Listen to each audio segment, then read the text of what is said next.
राम मंदिर एक सिंबल है ना। राम सनातन का सिंबल है। सनातन आदि सनातन देवी देवता धर्म का सिंबल है। बुबुरु लोग से भी गांधर किन्नर यक्ष आ रहे हैं, अपनी शहनाई बजा रहे हैं सूक्ष्म में गांधर किन्नर यक्ष। तो वो भी तो बहुत खुश है ना कि भाई राम मंदिर बनता है तो राम तो। हाँ, तो ये अभी प्राण प्रतिष्ठा में कौन कौन आएंगे मैं बताता हूँ ना। अभी ऊपर से कौन से लोग से कौन कौन आएंगे। उसी दिन जब ये प्राण प्रतिष्ठा होगी तब साकेत लोक में जो 14 कला का जो श्री राम का आकारी रूप है ना, तो ये मूर्ति में प्रवेश करेगा। केवल राम नहीं आएगा, उनके साथ लक्ष्मण भी आएगा, माँ जानकी भी आएगी, तीनों आएगा। लोगों को क्या फायदा होगा इससे? जो रामराज तो असली रामराज तो तब आएगा जब सारी धरती के लोगों को विनाश को रोके, थर्ड वर्ल्ड वॉर ना होने दे। रामराज्य माना पूरी धरती पर रामराज आएगा, पूरी धरती पर। परम शांति बापूजी। परम शांति, परम शांति। सभी का स्वागत है बापूजी की इस YouTube चैनल पर। और आज हम बापूजी को बहुत ही बढ़िया क्वेश्चन पूछने वाले हैं राम मंदिर के ऊपर। तो बापूजी हम ये जानना चाहते हैं कि राम मंदिर का जो 2024 में 22 तारीख को जो प्राण प्रतिष्ठा होने वाली है, तो क्या आप बता पाएंगे कि क्या ये इस वायुमंडल एकदम अचानक कैसे चेंज हुआ और किस तरीके से लोग जो है एकदम राममय बन गए? देखो, ये वायुमंडल धीरे धीरे धीरे बदलने लगा। ये बदलने की शुरुआत तो जब से भी सूक्ष्म जगत की आत्माएं ऊपर से आ रही थी। ऊपर से मैंने पहले भी वीडियो बोला है कि हिमालय से काफी आत्माएं धरती पर सनातन धर्म की आत्माएं आई। उन्होंने ये राम मंदिर के लिए काफी टाइम से, 1 साल से, पूरी 2 साल से वैसे तो हिमालय से काफी तपस्या मूर्त आत्माएं वहां बहुत बैठी हैं, मैंने पहले बोला हुआ है। और धीरे धीरे आई वो आत्माएं और उन्होंने राम मंदिर के लिए माना। राम मंदिर एक सिंबल है ना। राम सनातन का सिंबल है। सनातन आदि सनातन देवी देवता धर्म का सिंबल है। तो राम के मंदिर के लिए बहुत सूक्ष्म जगत की आत्माओं ने आके बहुत ही मतलब हेल्प किया। स्थूल जगत मतलब भारतवासियों को जो राम मंदिर बनाना चाहते थे इनको। और जो राम के विरोधी हैं, राम विरोधी हैं पर पूरी दुनिया में ना विधर्मी, उनको भी धीरे। हाँ, तो इतने सारे विधर्मी हैं, राम विरोधी माना विधर्मी हैं पूरी दुनिया में। तो इनमें से इतने विधर्मियों के बीच में राम मंदिर बनाना मनुष्य के लिए तो संभव नहीं था ना। सही बात है। हाँ? तो सूक्ष्म पहले हिमालय से काफी आत्माएं, बहुत बड़ी बड़ी पावरफुल आत्माएं, बहुत करोड़ों की तादाद में आई सूक्ष्म में। और इन्होंने हिंदू आदि सनातन देवी देवता धर्म वाले जो कट्टरपंथी हिंदू, कट्टरपंथी है सनातनी, इनको हेल्प किया, उनके माइंड को वायुमंडल ठीक किया।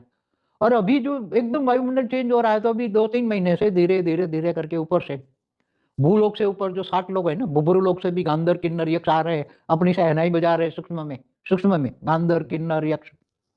तो वो भी तो बहुत खुश है ना कि भाई राम मंदिर बनता है तो राम को तो कितना हुआ त्रेता के अंत में, तो पूरा द्वापर गया। द्वापर कितना है, कलयुग 4,32,000 साल गए, तो पूरा द्वापर 8,64,000 साल गए, 5,000 साल कलयुग के गए, तो राम को हुए 8,69,000 साल हुए, त्रेता के अंत में हुए। 8,69,000। हाँ, 8,69,000 साल हुए जो भारत के समय है ना इनके हिसाब से। तो अब बाबूजी प्राण प्रतिष्ठा में कैसे और क्या होगा? हाँ, तो ये अभी प्राण प्रतिष्ठा में कौन कौन आएंगे मैं बताता हूँ ना। अभी ऊपर से कौन से लोग से कौन कौन आएंगे। ऊपर में जो 60 लोग हैं, इसके ऊपर ब्रह्मापुरी है, विष्णुपुरी है, शिवपुरी है, परमधाम है। तो असुर भी आएंगे ना हवन में हड्डियां डालने के लिए।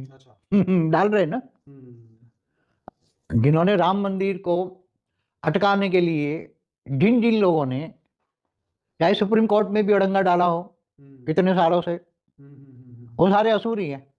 राम के खिलाफ जितने हैं ना, राम तो 8,69,000 साल हुआ तब से। ये विधर्मी तो केवल 2 ही प्रकार के थे, वैष्णवपंथी और शिवपंथी। बाकी कोई इतनी अनेक धर्म मठ पंथ संप्रदाय आज जो देख रहे हैं वो नहीं थे।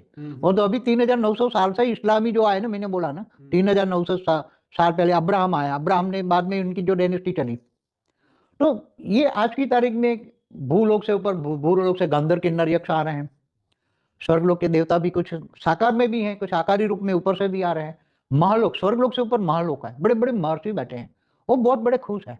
जितने भी अच्छे अच्छे अब धरती पर आदि सनातन का जो ज्ञान थोड़ा कुछ दे रहे हैं ना, बचा है ना सनातन धर्म, ये बड़े बड़े महर्षि हैं, महालोक में बैठे हैं। स्वर्गलोक से ऊपर बड़े बड़े महर्षि भी आ रहे हैं। महालोक से ऊपर जनलोक है, तप लोक है, सत्यलोक है, इसके ऊपर ब्रह्मापुरी है, विष्णुपुरी है। सभी लोग धीरे धीरे धीरे नीचे आ रहे हैं। और जो राम तो है, श्री राम तो साकेत लोक में, विष्णुपुरी में जो साकेत लोक में है। और विष्णुपुरी में, गोलोक में श्री कृष्ण है। तो उसी दिन जब ये प्राण प्रतिष्ठा होगी, तब साकेत लोक में जो 14 कला का जो श्री राम का आकारी रूप है ना, साकेत लोक में, वो आकारी रूप 14 कला में से एक रूप निकाल के यहाँ प्राण प्रतिष्ठा जब करेंगे ना, तो ये मूर्ति में प्रवेश करेगा। ये मूर्ति एकदम सजीवन होगी। केवल राम नहीं आएगा, उनके साथ लक्ष्मण भी आएगा, माँ जानकी भी आएगी, तीनों आएगा। क्योंकि लक्ष्मण भी बाद में, पहले जब लक्ष्मण भी ऊपर है अभी, माँ वो तो कहता है जहाँ राम है मैं तो राम की छाया हूँ। वो तो ऑब्वियसली बात है कि हाँ साकेत लोक में ही होंगे। हाँ, तो सूक्ष्मोत्तर में भरत भी है, शत्रुघ्न भी है, सभी आएंगे सूक्ष्मोत्तर में। तो सभी ऊपर वाले जो धीरे धीरे, उसके बाद कैसा होगा धरती पर? मगर अभी तो पहले तो अभी ये बहुत, जब तक ये राम राज्य की स्थापना तो हो जाएगी ना। राम राज्य की स्थापना मतलब वो जो त्रेता में जो राम राज था ना, उसकी आज की तारीख में कल्पना करना मुश्किल, क्योंकि राम राज्य में उसी टाइम जो त्रेता के अंत में जो राम राज हुआ, 12,000 साल राम ने राज किया था। लोगों को क्या फायदा होगा इससे? इसी लोगों में राम की सनातन धर्म के प्रति अच्छे श्रद्धा बहुत बढ़ेगी। सारी दुनिया में धीरे धीरे धीरे राम का एक आदि सनातन देवी देवता धर्म की स्थापना होगी राम नाम से। और धीरे धीरे धीरे धीरे राम के नाम पर इतनी ऊपर से जो आत्माएं आती जाएगी ना, ऊपर से विष्णु, जैसे विष्णु कृष्ण अवतार के समय पर, कृष्ण जब भगवान विष्णु जब धरती पर अवतार लिया ना, कृष्ण अवतार के समय तो गोलोक में अभी आज हैं, तो धरती पर आए तो उनके साथ काफी गोप गोपियां भी ऊपर से जो आई आत्मा थी, ये जो गोप गोपियां बनी थी ना, ऊपर से आई थी, विष्णुपुरी से आए थे। तो वो भी जब सब आएंगे, अभी तो थोड़े अंश मात्र ही आ रहे हैं ना, अभी धीरे धीरे धीरे उतर रहे। जब धीरे धीरे इनको ये लगेगा कि अब वायुमंडल पूरा चेंज करना है, भारत में नहीं, केवल वसुवैव कुटुंबकम, पूरी धरती पर वसुवैव मतलब राम राज्य माना पूरी धरती पर राम राज आएगा, पूरी धरती पर। और जो राम के खिलाफ जो विधर्मी है, जो भी राम के खिलाफ है विधर्मी है, उनको ये लोग धीरे धीरे बदला नहीं लेंगे, वायुमंडल बदल देंगे। हाँ, ऑपोजिशन तो बहुत करेगा। हमारे वीडियो में बोला है, भूत प्रेतों की वीडियो में बहुत है, भूत प्रेत जो नेगेटिव हैं, अनेक धर्म मठ संप्रदाय के भूत प्रेत हैं जो धरती पर विनाश चाहते हैं, थर्ड वर्ल्ड वॉर चाहते हैं। तो थर्ड वर्ल्ड वॉर, तो अब भूत प्रेत इतने बेहिसाब भूत प्रेत है, अनेक धर्म मठ संप्रदाय के जो विनाश चाहते हैं इनके, वो कोशिश करेंगे कि रोके, मगर रोकेगा तो नहीं। क्योंकि मैंने एलियंस की वीडियो में बोला है, बेहिसाब पूरा ब्रह्मांड भरा है एलियनों से। और ये एलियन जो है नेगेटिव, जो भी हैं नेगेटिव एलियन है, वो सूक्ष्म में जब अपनी शक्तियां उतारेंगे और ग्रुप अपने भेजेंगे एलियंस वाले, तो थर्ड वर्ल्ड वॉर तो कराएंगे। अब थर्ड वर्ल्ड वॉर को रोकना है तो अभी तो टेम्पररी राम राज्य की स्थापना हो रही है, मगर आगे होने वाला तो थर्ड वर्ल्ड वॉर तो होना ही है। उनको रोकना बहुत मुश्किल है। उनको तो केवल जो बेहद की आत्मा है, मतलब हाई क्वालिटी आत्मा है, जैसे राम ने रावण को मारा, युद्ध राक्षसों को खत्म किया, हाँ, क्या अभी ऐसा नहीं हो सकता कि राम जो ऊपर से जब आ रहे हैं साकेत लोक से, तो ये रावण रूपी जितने भी असुर हैं उन सबको मारा जाए? देखो, पूरा हमारा जो ऊपर में जो शिवपुरी से भी आत्माएं बहुत हैं, हाँ, जो शिवपुरी में आदि शिव आदि शक्ति वहां रहती है, वहां भी आत्माएं बहुत है। परमधाम में भी सनातन की आत्माएं बहुत है, निराकार में। वो सारी आत्माएं नीचे आ जाएं, सभी की सभी। और वो आत्मा स्वरूप में उनको ज्ञान होना, सब कोई भी आत्मा हो, चाहे साकारी हो, आकारी हो, देवता हो।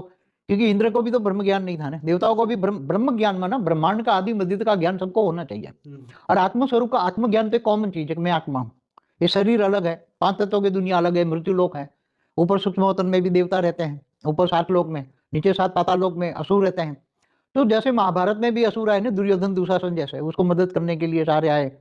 तो कृष्ण ने अपनी 18 अक्षौणी सेना दुर्योधन को क्यों दी? क्योंकि सारे उनकी सेना में जो भी थे असुर थे, तो उसको मरवा दिया ना उसने। कोई अपनी सेना देता है? नहीं, वो तो सही है, पर मगर अभी वही असुर तो यहाँ धरती पर है ना। हाँ, वो तो है। गांधर किन्नर यक्ष ऊपर से भी आ रहे हैं, यहाँ भी है धरती पर, असुर भी बहुत है ना, जो राम का विरोध, क्योंकि असुर हमेशा विष्णु का विरोध करते थे, समझ में?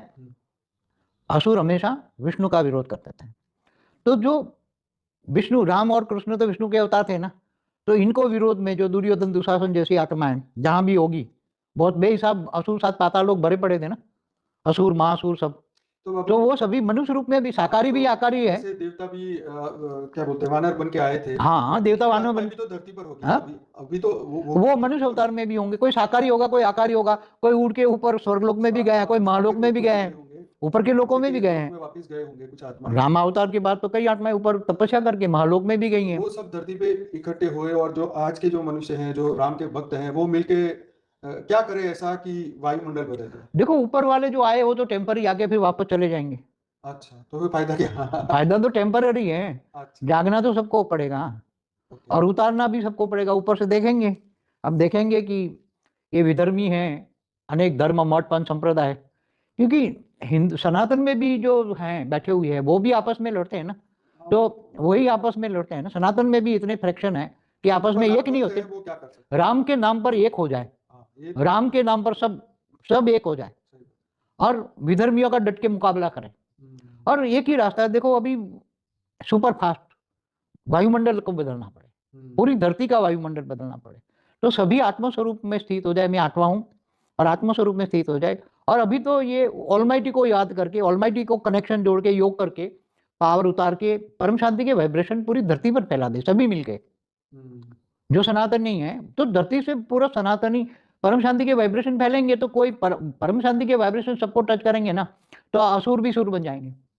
नेगेटिव भी पॉजिटिव हो जाएगा। पूरा वायुमंडल केवल इस भूलोक का नहीं, भूलोक बुपुरलोक स्वलोक ऊपर में जो सूक्ष्मोत्तर में अनेक भूत प्रेत संप्रदाय में बैठी है ना, भूत प्रेत वाली आत्माएं सभी में है ना, सभी संप्रदाय में। तो वायुमंडल तो बदलना पड़ेगा, पूरे धरती का वायुमंडल बदलना पड़ेगा, तभी सब कुछ। रामराज तो, असली रामराज तो तब आएगा जब सारी धरती के लोगों को विनाश को रोके, थर्ड वर्ल्ड वॉर ना होने दें, नहीं तो फिर खेल खत्म सभी का, सभी का। वो तो मैंने महाकाल प्रलय में कौन कैसे बचेगा पार्ट 1 एंड 2 में सब कुछ बहुत सब डिटेल कुछ में बहुत बताया। डिटेल में बताया। अब वो पूरी वीडियो में बताया, तो हमें अगर सही ढंग से रामराज लाना है तो सभी जागना पड़ेगा, आत्मस्वरूप आत्मज्ञान लेना पड़ेगा। और ऑलमाइटी को, परम सत्य तो एक ही है, God is one, truth is one, बाकी तो सब असत्य है। अनेक धर्म मठ संप्रदाय अपनी डफड़ी बजा रहे हैं सब, मगर तो परम सत्य तो गॉड इज वन, परम सत्य तो एक ही है। और ज्ञान, सबसे पहला है ज्ञान, फिर दूसरा योग। योग किससे लगाना? ऑलमाइटी से, हुँ, ज्ञान से, बेहद का विश्व। क्योंकि केवल अब ब्रह्मांड नहीं, महाब्रह्मांड, गैलेक्सी, आकाश गंगा, यूनिवर्स नहीं, मल्टीवर्स बदलने वाला है। तो बदलने के लिए तो फिर दो ही रास्ते हैं ना बदलने को, मैंने बोला है, या तो महाकाल अग्नि या तो परम शांति, दो ही चीज है। हुँ, तो सबको जागना कंटिन्यू, अगर रामराज लाना है धरती पर, वसुधैव कुटुंबकम की भावना से सबको बदलना है, परिवर्तन करना है, असुरों को भी सूर बनाना है, विधर्मियों को भी बदलना है, तो एक ही है परम शांति के वाइब्रेशन, बाकी कोई किनारा नहीं है। ये तो टेम्पररी, राम के लिए तो टेम्पो ऊपर से आ रहे हैं, इसलिए सूक्ष्म में वो सब खुश वायुमंडल बन गया है टेम्पररी, मगर ये तो वापस आके चले जाएंगे, तो फिर ऊपर के लोग अपने अपने लोक में चले जाएंगे, तो फिर तो कुछ असुर तो यहाँ ही रहेंगे, ऊपर तो असुर तो जा नहीं जा सकते, नहीं सकते। तो थोड़े कुछ रहेंगे यहाँ कुल मगर। पाताल में भेज के जाए तो अच्छा है राम जी। तो उनकी वापिस तो जहाँ उनका घर था वही पाताल लोक वहीं भेज दें। उनको तो इनकी तो आत्माओं की मुक्ति करनी पड़ेगी। हुँ, अब पाताल लोक भेजने से कुछ नहीं होगा। वो वापिस आ अब सकते हैं वहाँ से। हाँ, तो वो तो फिर जहाँ अपनी भी सेना बना के फिर आएँगे वापिस। पाताल लोग फिर से दुर्योधन दुशासन जन्म लेके आएंगे, हुँ, फिर कृष्ण के खिलाफ गालियां देंगे। विष्णु के तो कट्टर दुश्मन थे ना ये। तो अभी देखो, अभी होना चलो तो फिलहाल अच्छा तो गुड न्यूज़ तो है ही कि एक परि नहीं, अभी टेम्पररी कुछ आत्माएं तो रहेगी, हिंदुओं को मदद करने टेम्पररी रहेंगी। भारत में तो कोशिश करेंगे, भारत में से जो विधर्मी बैठे हैं ना, अनेक धर्म मठ संप्रदाय की हुँ, आत्मा है, हुँ, हुँ, भारत में बैठी है, उनको धीरे धीरे करके ये क्योंकि सनातनी जो आत्मा है ना वो एकदम शांत स्वरूप है, वो विधर्मियों जैसी विनाशकारी नहीं है ना, हुँ। कि पर कोई नहीं, भले वो शांत स्वरूप है तो अच्छा है, पर जो हमारे यहाँ मगर पर ज्ञान लेना पड़ेगा आत्म स्वरूप में रहकर, हुँ, ऑलमाइटी से पावर लेकर परम शांति को वाइब्रेशन डाल के सबको परम शांत करना पड़ेगा। हुँ, यहाँ ही परम शांति को वायुमंडल, पूरा वायुमंडल बदलना पड़ेगा, तब असुर सुर बनेंगे, तो होने वाला है। हुँ। चलो, तो बापू जी ने बहुत बढ़िया आंसर दिया और बहुत अच्छा लगा और ऐसे ही बहुत सारे वीडियोज़ हमारे यूट्यूब चैनल पर, बापू जी की यूट्यूब चैनल है उस पे रखे हुए हैं। ज़रूर से जुड़िए, 6.5 लाख से ज़्यादा सब्सक्राइबर हैं और वहाँ डेली लाइव मेडिटेशन मैं कराता हूँ रात को 10 से 11। अगर मॉर्निंग में करना चाहते हैं तो 5:30 से 6:30 बजे परम शांति मोटिवेशन एंड मेडिटेशन के चैनल पे जुड़ सकते हैं। और बहुत सारे, जैसे बापू जी ने कहा, महाकाल प्रलय के ऊपर बापू जी ने बहुत अच्छी बातें कही हैं, तो ये ज़रूर से सुनिएगा। भूत प्रेतों के ऊपर बापू जी ने अच्छी बात कही है। अभी तंत्र मंत्र पे वीडियो आने वाला है और बहुत सारी आपकी हर स्पिरिचुअल क्वेश्चन का आंसर हमारे यूट्यूब चैनल पे मिलेगा। एलियंस पर भी बोला है, एलियन एआई और एलियंस के ऊपर बहुत ही सुंदर वीडियो आ चुका है हमारा, तो 3,500 से ज़्यादा वीडियोस हमारे यूट्यूब चैनल पर है। तो जरूर से चैनल को सब्सक्राइब करिए और अच्छा लगे तो लाइक करिए और ज़्यादा से ज़्यादा शेयर करिए। बहुत बहुत धन्यवाद बापू जी आपका। हाँ, एक मिनट और बता दूं जी बच्चों को, जी जी जो सनातनी कट्टरपंथी हैं, जी। साकार में, मृत्युलोक में भी साकार में टिके हैं, हम्म अनेक धर्म मठ पंथ संप्रदाय होते हुए भी वो कहीं डिग बिगाए नहीं है, हम्म चाहे राम को माने, कृष्ण को माने, शिव को माने, जगदम्बा के अनेक स्वरूपों की पूजा करते हैं, हम्म हम्म अनेक देवी देवताओं की भी पूजा करते हैं, भले अपने पूर्वजों की भी पूजा करते हैं ना अपनी। जी। तो ये जो कट्टरपंथी हिंदू है, उनको आगे चलकर वो बहुत फायदा, क्योंकि वो हो सकती है कि हाई क्वालिटी आत्मा हो। उसका एक प्रूफ है, ये किसी के चक्कर में नहीं आई। हाँ, ये तो है। किसी के चक्कर में नहीं हाई आई। क्वालिटी आत्मा होगी। हाई क्वालिटी आत्मा है, बहुत हाई क्वालिटी आत्मा है, और वो ज्ञान उठाएगी जरूर। मुझे भरोसा है कि अभी ज्ञान का जमाना है, आगे आने वाला, अभी बहुत जल्दी लोग ज्ञान की तरफ जाएंगे, क्योंकि परिस्थितियां तो बहुत ही खतरनाक होने वाली है। क्योंकि नेचुरल कैलेमिटी 5 तत्वों पे इम्बैलेंस हो रहे हैं। 5 ही तत्व दुखदाई बने हैं ना, वायुमंडल जैसे वायु है, ऐसे 5 ही तत्व इम्बैलेंस है। और थर्ड वर्ल्ड वॉर के लिए सुख विधर्मी तो है ना, और तिल मिला रहे हैं, और तो ऊपर वाले ने रोका हुआ है थर्ड वर्ल्ड वॉर, नहीं तो 1976 से ही हो जाता। 1976 में 86, 96, 2000, 2012 अब तक चिल्ला रहे ना। 3 दिन में सारी दुनिया में थर्ड वर्ल्ड वॉर हो जाएगा, परमाणु बम फटेंगे, 3 दिन में लाशों के ढेर पड़े होंगे, कोई उठाने वाला नहीं मिलेगा, दरिया उछल खाएगा, सब अंदर ले जाएगा। तो ये ऐसे विधर्मी बैठे हुए हैं, विधर्मी 3 दिन में ही सारी दुनिया का विनाश हो जाएगा, सारे परमाणु बम फटेंगे तो वो अपना काम करेंगे। नहीं, मगर उनको बदलना पड़ेगा ना, उनको बदले बिना तो वो थर्ड वर्ल्ड वॉर करा देंगे। ये तो अभी आज तक तो ऊपर वाले ने रोका है। ऊपर वाला चाहता है कि परम शांति के वाइब्रेशन से सबको परिवर्तन हो, पॉजिटिवली परिवर्तन हो, विनाश ना हो, थर्ड वर्ल्ड वॉर ना हो। इसलिए ये सब होने वाला है। तो सभी दिव्य आत्माओं से एक रिक्वेस्ट है कि बाबूजी का महाकाल प्रलय का वीडियो जरूर देखिएगा, उसमें आपको बहुत ही नॉलेज मिलने वाला है। पार्ट 1 एंड 2 दोनों देखें। और हमारा फॉर द बिगिनर का प्लेलिस्ट है वो भी देखिए, अनस्पोकन ट्रूथ का प्लेलिस्ट है वो भी देखिए, उसमें बहुत इंटरेस्टिंग वीडियो रखे हैं। तो आप सभी दिव्य आत्माओं का बहुत बहुत धन्यवाद। बेहद की परम शांति। परम शांति। थैंक यू बाबूजी, बहुत बहुत धन्यवाद। बेहद की परम शांति सोचो, बोलो परम शांति। Join us daily for our morning live meditation, Monday to Saturday, 5:30 to 6:30 a.m. Join us daily for live meditation, 10 p.m. to 11 p.m. on YouTube Live. Subscribe now. Website www.paramshanti.org.